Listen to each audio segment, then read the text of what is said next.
So I want to take a moment. I want to give my perspective on anxiety, trauma, and how they're connected.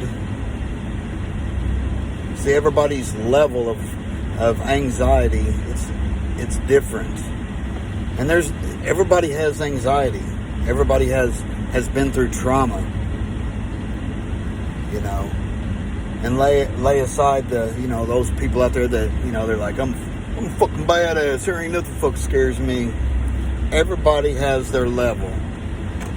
Some people are scared of a spider. Some people are scared of snakes.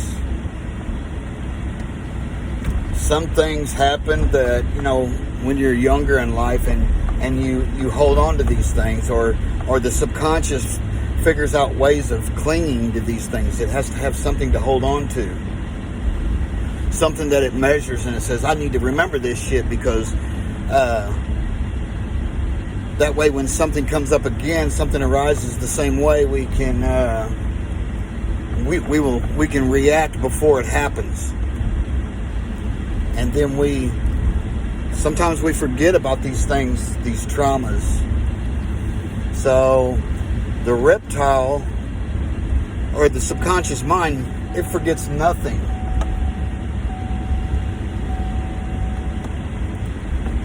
And so it forgets nothing. And sometimes when we go through life, someone will make a hand gesture, somebody will look at us a certain way, and it will cause an anxiety or a panic attack, and we don't know why. We think something's fucking wrong with us because we don't understand. We can't listen to the subconscious.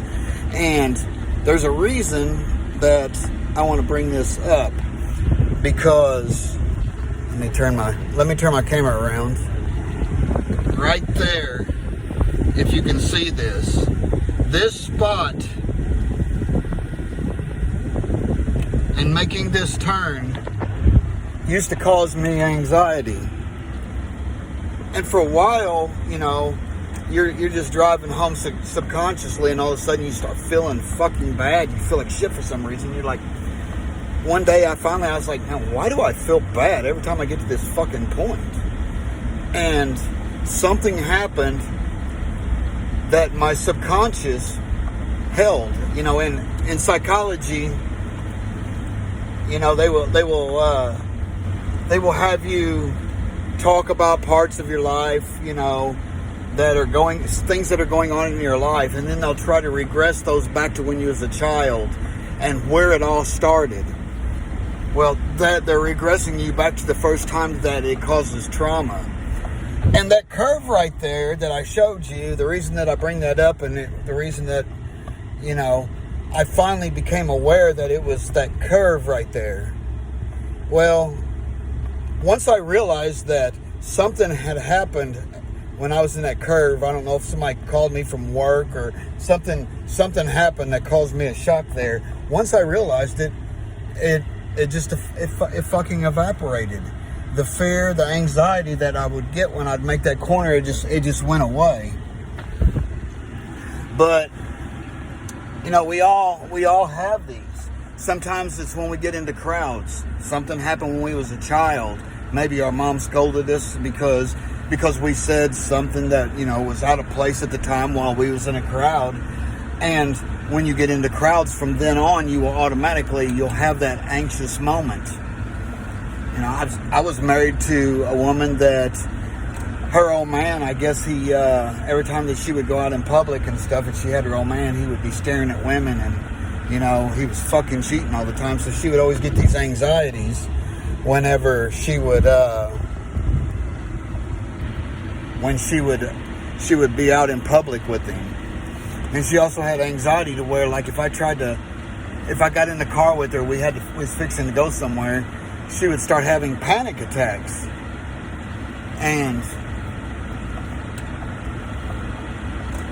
she'd start having panic attacks. So I figured that out. But she never figured that out. And still to this day, she may still have these panic attacks and shit whenever, whenever she gets in the car with her new husband. You know, I don't know if she's watching my videos. I don't know. She may not even be on my YouTube page, but if she watches my videos, she'll know now that, you know, these are the anchors that we put inside of our body, you know, our subconscious from when we was younger, things that we think that we got to remember. And once you realize this, once you realize that when you start to come onto a panic attack, something happened to you, and at that point, someone says something, they gesture something, whether you're out in public, something happened to you, and that's why you're starting to panic, because the subconscious mind says that you need to go on full alert, and it starts releasing chemicals into your body. And once you realize these things, it dissolves them. It releases this energy in your body that it holds as like a memory or a thought. You know, the pictures that you project out into your world of things to be cautious of that happened to you in your past.